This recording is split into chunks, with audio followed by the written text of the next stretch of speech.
really big. Oh, she got popcorn on her. I had this um I want to call it an energetic release of sorts. Oh my god, my hair is so crazy, you guys. I want to call it an energetic release of sorts. Um in the case of very intense, very swift sensations. Oh my gosh, I'm so bothered by this, you guys. I'm gonna pull this down. Okay. And so this morning, when I woke up, I had this sense of Happy birthday. When I woke up, I had this sense of weight being lifted off, of lightness.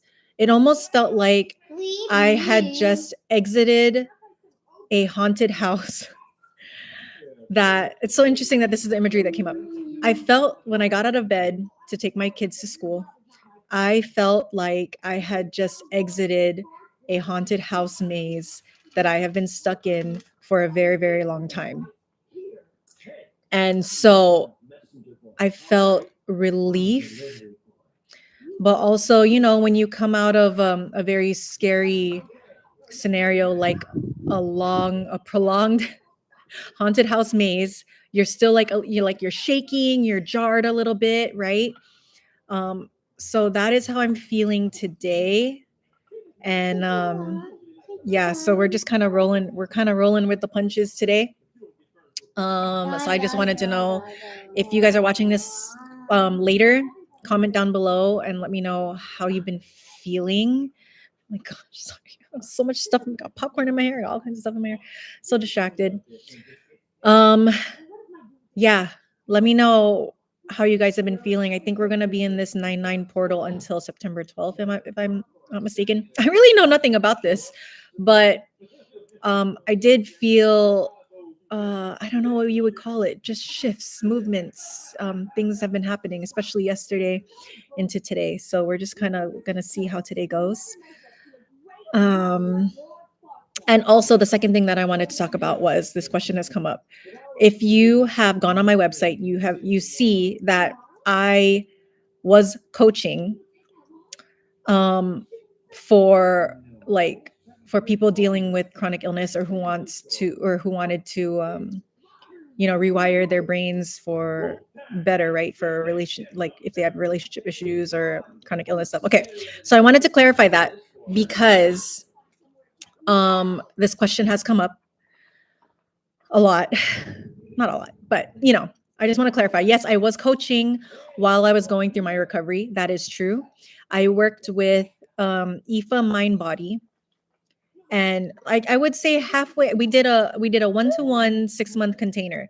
And when I worked with her, I really upped my capacity. Like I went and traveled, and I had a newborn baby at the time, so it was really helpful to with her reassurance and her coaching. It gave me the confidence to just really push really hard in my recovery journey, and it was helpful. So halfway through our container together, she encouraged me to start coaching, but it was something that I kind of brought up too, because I was like, obviously when you're going through this and you find something that's starting to work for you and you're starting to see getting your life back in little ways, of course you want to help people, right? Like especially people who know nothing about the mind body connection, and they're like just starting their journey and they're just going through the medical part of it where they're getting tests and they're getting no answers and they're going down the rabbit hole. They're going to alternative, they're going to holistic doctors, they're going to functional medicine doctors, and they're not finding anything. I mean, that's been my story. The first 2 years of illness, when I didn't know about the mind body connection, I did all that stuff. Like I went to specialized chiropractors, I went to muscle testing, programming, modalities. I did really strange things. Okay. And then I found the mind body connection. So all that to say, I did start a coaching practice, and clients came out of nowhere, which was amazing to me. Without me marketing, without me trying, I got these wonderful guinea pig clients that were willing to work with me and give me a shot. And I was super grateful for that. And So, of course, I'm going through this journey. I'm starting to see improvement in my own life and in symptoms. So, Aoife was very encouraging and she was like, yeah, just start coaching because when you coach people, it's going to help heal you. And I totally believe that. I think that's so true. Absolutely. So, I started coaching and I, um, and at the time, because clients came so easily, I was like, this is my calling. This is what I meant to do. Yeah, she's wearing a bathing suit because she wants to. We're going to let her do what she wants to do. I was like, this is my calling. This is what I meant to do. I meant to help people and it's helping me. And we're in this like really positive, healthy feedback loop. But then after when I was done with Aoife, and then after continuing to coach, I was still dealing with, I mean, clearly I was still in the trenches. I was still recovering. I had left my 9 to 5 job and then I had a newborn, like I had 3 kids. So now I look back and I'm like, I don't regret starting it because it helped me see that I didn't quite take to coaching the way that I thought I would. And also, I was still personally going through my recovery.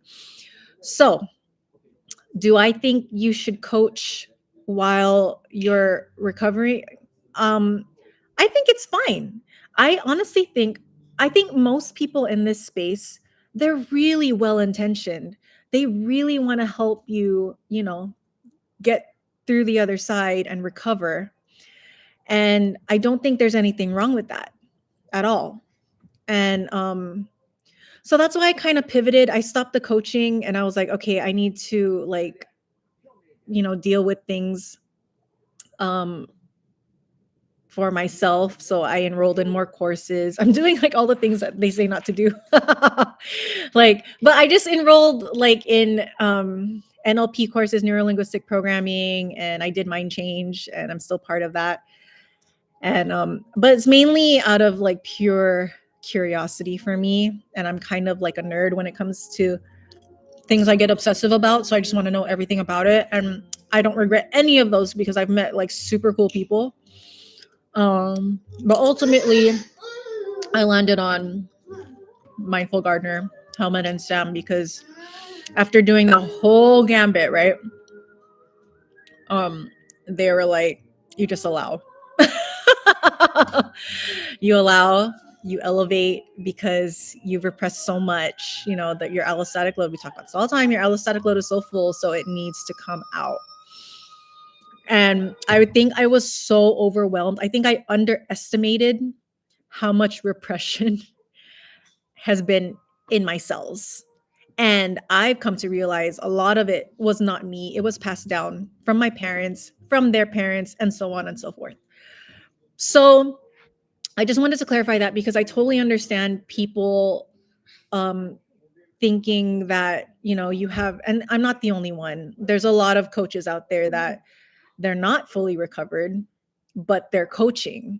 And I think a lot, and then through that, I've heard stories of people who, through coaching, they recovered because they were basically like accountability partners with their client and they were able to bounce off each other and help each other and everyone healed. So good for them, right? So I don't think there's malice in it. But for me, I really did think it was a calling. I do still think apparently for us self-projected projectors, we need to soundboard. We need to talk. We're not necessarily talking for others. We're talking for ourselves so that we can make sense because we need to hear our voice and we need to hear it fed back to us. So I can see why I take to YouTube versus like one-to-one coaching. So having said that, I just wanted to clear the air. Yes, I blows his mind that I tell him that. Like I'm like, okay, well, it's gonna fall, but I really don't think it is. That's what I tell him. And he just kind of, you can see his brain processing it, right? Like, what do you mean? But I just try to co-regulate with him too, because I get it. I mean, clearly he's coming from me. So I'm like, he's just carrying the same fear I've carried, and that's coming out in my body through sensations, very, very uncomfortable sensations. So, oh man, I get all these texts. I didn't realize like these text sounds were like popping up in all these videos. Sorry, guys. Okay. So yeah, that's all. I just wanted to clarify the coaching thing. I did coach. I was not recovered when I coached. I don't think that's a major problem, though I can see how it is. And but I've seen coaches who have done that and they have recovered through coaching because they're helping other people. Um, so I think people are well intentioned, but yeah, for me, I had to take a step back from that because I'm like, clearly, there's way more work to do, and I don't regret it. Um, and I don't think I'm gonna. I don't think I would go back to coaching, at least not one to one. But we'll see what life brings. I certainly didn't know my life was gonna end up like this. I had no idea I was gonna quit my 9 to 5, which, by the way, the company that I was working at when I left, I just recently found out that they're done. They let everyone go, you know, like last week. This happened literally last week. They let everyone go, and the company it does not exist anymore here in California, which is shocking to me. So I left about almost, yeah, 2.5 years ago now, a little over 2.5 years, to go start my coaching business. And so I take that as, okay, that was a good sign, because if you've ever started an online business of any sort, small side hustle, big, whatever, it really takes so much time and so much work to start.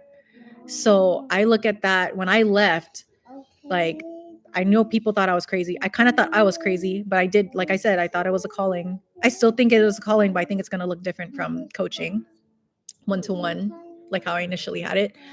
But to see that my old company dissolved pretty much because they couldn't handle the tariffs situation, then I'm like, okay, I'm really glad I left when I did. I trusted my intuition and I took a risk. And hey, aromatic, what are we talking about? We're talking about when I left my 9 to 5 job to start an online business 2.5 years ago, and discovering that company dissolved. They let everyone go. They're moving operations to different state. So I'm glad I took that risk and left when I did, because it gave me over 2.5 years of I don't know what you call, like, a jump start into and creating an online business and an online presence, because it does take time. And but your heart, I think your heart is where, like, your sense of self is. Personally, I could be so wrong, but that's just how I interpret it. Your heart knows everything.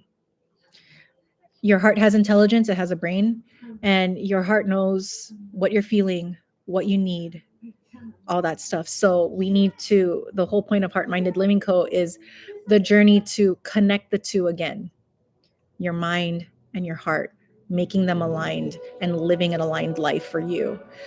So that is what my whole online company brand presence is about. It's just this, like, signal and reminder, a like their patients are healing markedly better than this other doctor, right? What is it? Why is that? They're the same, they're prescribing the same things, it's the same, they're the same, but one is having more results and the other is not. Why is that? I've learned that it's rapport.